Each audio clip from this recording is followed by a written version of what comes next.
Hello అండి, నమస్తే. Washroom అనేది ఎంత జిడ్డు పట్టినా తెల్లటి మరకలు కానీ నల్లటి మరకలు ఏ మరకలైనా సరేనండి, ఇక్కడ మీకు లైవ్లో చూపిస్తున్నాను చూడండి. మా వాష్రూమ్ అనేది ఇలా తెల్లగా గారపట్టిన మరకలు అనేవి ఎక్కువగా ఉన్నాయి. మనము ఎటువంటి కెమికల్స్ని వాడకుండా ఇంట్లోనే పైసా ఖర్చు లేకుండా ఈ బాత్రూమ్ని ఈజీగా సింపుల్గా క్లీన్ చేసుకోవచ్చు. వాష్ బేసిన్ని, డోర్ని, సింక్ను, సోప్ బాక్స్ని అన్నిటినీ కూడా మనము ఒకే లిక్విడ్తో క్లీన్ చేసుకున్నాం అనుకోండి, బాత్రూమ్ అనేది నీట్గా కొత్త దానిలా మెరిసిపోతుంది.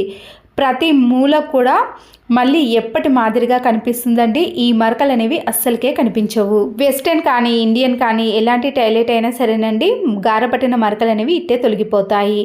దీనికోసం నేను ముందుగా 4-5 నిమ్మకాయలను తీసుకోవాలండి. అవి కూడా కుళ్ళిపోయినవైనా సరేనండి, వేస్ట్ అని పడేసాం కానీ వాటిని కూడా యూజ్ చేసుకోవచ్చు. ఇక్కడ 2 నిమ్మకాయలు అనేవి పాడైపోయాయి, వాటిని తీసుకున్నాను. మిగతా వాటిని కూడా ఇలా చిన్న చిన్న పీసెస్గా కట్ చేసుకోవాలి. ఈ నిమ్మకాయల్లోకే మీరు డైరెక్ట్గా బేకింగ్ సోడా లేదా వంట సోడా అంటారు కదండి, దానికి కూడా 1 స్పూన్ వరకు వేసేయండి. చిల్లీ వెనిగర్ కానీ వైట్ వెనిగర్ ఉంటుంది కదా, ఏ వెనిగర్ అయినా పర్వాలేదండి.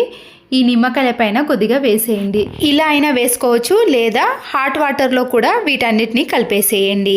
గిన్నెలో వాటర్ని సగం వరకు తీసుకున్నాక స్టవ్ ఆన్ చేసేసి ఈ గిన్నెను స్టవ్ పైన పెట్టేసి కొద్దిగా వాటర్ని మరగనివ్వండి. కట్ చేసుకున్న నిమ్మకాయలన్నింటినీ కూడా ఈ హాట్ వాటర్లో వేసేసి కొద్దిసేపు ఈ నిమ్మకాయలు అనేవి మెత్తబడేంత వరకు కూడా వేడి చేయాలండి. అప్పుడే దాంట్లో ఉండే రసం అనేది ఈ వాటర్లోకి వచ్చేస్తుంది. 1 టీ స్పూన్ వరకు రాళ్ళ ఉప్పును కూడా వేసుకోవాలి. ఈ హాట్ వాటర్ కొద్దిగా మరుగుతున్నప్పుడు సర్ఫ్ ఎక్సెల్ పౌడర్ని కానీ వాషింగ్ మిషన్లో వేసే లిక్విడ్ని కానీ కొద్దిగా వేయండి. ముందే వేసుకున్నామనుకోండి, ఈ వాటర్ అనేవి త్వరగా పొంగుతాయి.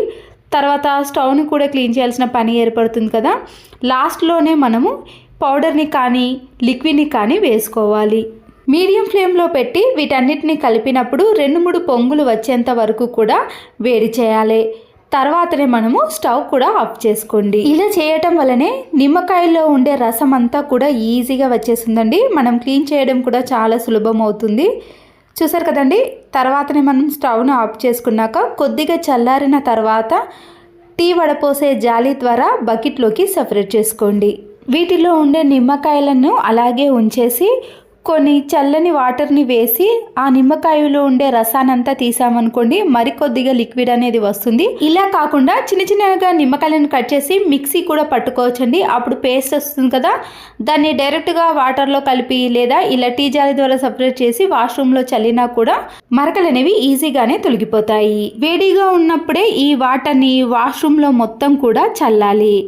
టైల్స్ పైన కానీ, వాష్రూమ్లో కానీ, సింకులో, సోప్ బాక్స్ పైన, ట్యాప్స్ పైన, వాష్రూమ్ డోర్ పైన, ఇలా అన్నిటిపైన కూడా ఒకేసారి ఈ వాటర్తో చల్లేసామనుకోండి, ఒక 5 నిమిషాల పాటు చల్లిన తర్వాత రెస్ట్ ఇవ్వండి. దీనివల్ల మనము ప్రతిసారి రుద్ది కడగాల్సిన పని కూడా ఉండదండి. ఎందుకంటే వాష్రూమ్ అనేది ఈ వాటర్కి కొద్దిగా మెత్తపడతాయి కాబట్టి ఆ మరకలు అనేవి చాలా ఈజీగానే తొలగిపోతాయి. నేనైతే ప్రతి మూలాలో కూడా ఈ వాటర్ని చల్లానండి. ట్యాప్స్ కూడా సోప్ మరకలు, వాటర్ మరకలు పడి తెల్లగా తయారవుతాయి కదండి, దాన్ని కూడా కొద్దిగా తడిపేసి 5 నిమిషాల తర్వాత నేను ఇక్కడ వైపర్ స్టిక్ని తీసుకొని వాష్రూమ్ మొత్తాన్ని కూడా క్లీన్ చేసుకుంటున్నాను. మీరు చీపురు కట్టను, బ్రష్ని యూజ్ చేయటం కంటే వైపర్ స్టిక్ అయితే చాలా బాగా యూజ్ అవుతుందండి.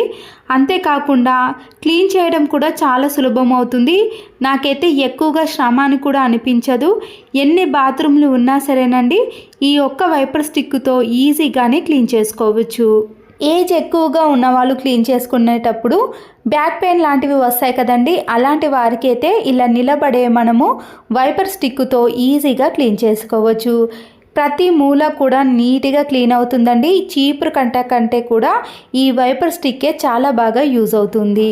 వాష్రూమ్ టైల్స్ని కూడా నేను ఈ వైపర్ స్టిక్ తోటే క్లీన్ చేసుకుంటున్నాను. ఇప్పుడంటే వాష్రూమ్ని క్లీన్ చేయడానికి చాలా రకాల పద్ధతులు వచ్చాయి, కానీ ఇదైతే ఒకప్పటి కాలం నాటి పద్ధతి అండి. అప్పుడైతే హార్పిక్, బ్లీచింగ్ పౌడరు, యాసిడ్ లాంటి కెమికల్స్ని యూజ్ చేయలేరు కదండి. అలాంటప్పుడు ఇలాంటి నిమ్మకాయలను హాట్ వాటర్లో వేసి వాష్రూమ్ని క్లీన్ చేసేవారు. వాష్రూమ్ డోర్ని మనము స్క్రబ్బర్తో క్లీన్ చేసామనుకోండి, దానికి ఉండే పెయింట్ అనేది పోతుంది కదా, మామూలుగా స్పాంజ్ స్క్రబ్బర్తో కానీ లేదా ఇలాంటి వైపర్ స్టిక్తో మనము ఒకేసారి క్లీన్ చేసామనుకోండి నీట్గా అవుతుంది. ఇలా వాష్రూమ్ మొత్తాన్ని క్లీన్ చేసుకున్నాక బాత్రూమ్ని మాత్రం మనము బ్రష్ తోటే క్లీన్ చేసుకోవాలి కదండి. వైపర్ స్టిక్తో క్లీన్ చేసుకోలేం కాబట్టి బ్రష్తో ఇలా కొద్దిగా వాటర్ని ముందుగా వేసి నీట్గా క్లీన్ చేసుకోండి. ఎంత గార పట్టిన మరకలైనా సరేనండి ఈజీగా తొలగిపోతాయి. మనం ఖచ్చితంగా ఒక 5 మినిట్స్ పాటు ఈ వాటర్ని వేసి అలాగే ఉంచిన తర్వాతనే క్లీన్ చేసుకోవాలి. బాత్రూమ్ని రుద్దేసిన తర్వాత వాటర్తో క్లీన్ చేసుకోవాలి. ఇప్పుడు చూడండి వాష్రూమ్ మొత్తాన్ని కూడా క్లీన్ చేసుకున్నాక మీకు గారపట్టిన మరకలు కానీ తెల్ల మరకలు కానీ నల్ల మరకలు కానీ ఎల్లో మరకలు అనేవి మీకు అస్సలకే కనిపించవు. మనం బాత్రూమ్ని క్లీన్ చేస్తున్నప్పుడు నురుగా అస్సలకే రాదండి, కానీ దానికి ఉండే మరకలు అనేవి ఈజీగా తొలగిపోతాయి. మీకు వాటర్తో క్లీన్ చేస్తున్నప్పుడు చూడండి అక్కడ మురికి అనేది మీకు వాటర్లో కనిపిస్తుంది. బాత్రూమ్ని క్లీన్ చేసుకోవాలంటే బ్రష్తో రుద్ది కడగాల్సిన పని లేదండి. ఇలా కొద్దిగా రాస్తే చాలు దానికి ఉండే మురికి అనేది తొలగిపోతుంది. మీకు ఈజీగా మరకలు అనేవి కూడా పోతాయండి. వాష్రూమ్ కూడా ఎప్పటి మాదిరిగా నీట్గా కనిపిస్తుంది. అంతేకాకుండా ఎలాంటి బ్యాడ్ స్మెల్ కూడా అస్సలకే రాదు. బాత్రూమ్ని క్లీన్ చేసుకునేటప్పుడే వాష్ బేసిన్ని కూడా స్క్రబ్బర్తో క్లీన్ చేసుకోవాలండి. దీంతో పాటు సోప్ బాక్స్ని అలాగే ట్యాప్ని కూడా క్లీన్ చేసుకున్నాం అనుకోండి వాష్రూమ్ మొత్తం కూడా చాలా నీట్గా ఉంటుంది. ప్రతిదీ చూపించాను అనుకోండి వీడియో లెంతీ అవుతుంది కదా, ముఖ్యమైన వాటిని మాత్రమే ఇలా క్లీన్ చేసి చూపిస్తున్నాను. నేనైతే ఇక్కడ స్టూల్ని కూడా ఇదే పద్ధతిలో క్లీన్ చేసుకున్నానండి. సోప్ బాక్స్ని అన్నిటిని చెప్పాను కదండి, అందుకొరకే ప్రతిదీ చూపించడం లేదు. ఇలా వాటర్తో క్లీన్ చేసుకున్నాక చూడండి అన్ని కొత్త దానిలా నీట్గా కనబడతాయి. ట్యాప్ పై ఉండే సోప్ మరకలు వాటర్ మరకలు కూడా తొలగిపోతాయి. చూడండి బాత్రూమ్ కూడా నీట్గా లోపట ఎల్లో మరకలు కానీ గారపట మరకలు అనేవి అస్సలకే కనిపించడం లేదు కదా. సింపుల్ ప్రాసెస్లో రూపాయి ఖర్చు లేకుండా వాష్రూమ్ మొత్తాన్ని కూడా ఇలా నీట్గా మెరిసే మాదిరిగా క్లీన్ చేసుకోవచ్చు. ఇంతకు ముందు చూసారు కదండి వాష్రూమ్ టైల్స్కి తెల్లటి మరకలు ఉన్నాయి కదా, ఆ మరకలు అనేవి మీకు అస్సలకే కనిపించవు. వాష్రూమ్ డోర్ని కూడా చూసారు కదండి, ఎంత గారపట్టిన మరకలైనా సరేనండి ప్రతిదీ క్లీన్ చేసుకోవడానికి ఈ లిక్విడ్ అనేది యూజ్ అవుతుంది. చూసారు కదండి వాష్రూమ్ టైల్స్ అనేవి ఎంత నీట్గా క్లీన్గా అద్దంలో మెరిసిపోతలేవండి. మీరు కూడా మీ ఇంట్లో ఖచ్చితంగా ఈ లిక్విడ్తో ఒక్కసారి ట్రై చేయండి. దీనికి డబ్బులు కూడా ఎక్కువగా ఖర్చు పెట్టాల్సిన పని లేదండి. పైసా ఖర్చు పెట్టకుండా కుళ్ళిపోయిన నిమ్మకాయలతోటే ఈ లిక్విడ్ని ప్రిపేర్ చేసుకున్నాం కదా, అప్పుడు వాష్రూమ్ కూడా చాలా నీట్గా కనబడుతుంది. ఇక్కడ మొత్తం క్లీన్ చేసుకున్నాక మీకు మరొకసారి వాష్రూమ్ని చూపిస్తున్నాను చూడండి. నేనైతే ఇక్కడ రుద్ది కడగాల్సిన పని కూడా లేదని చెప్పాను కదండి, ఒక వైపర్ స్టిక్తో మామూలుగా క్లీన్ చేసుకున్నాను. ఇలా క్లీన్ చేసుకుంటేనే మరకలు అనేవి అస్సలకే కనిపించడం లేదు.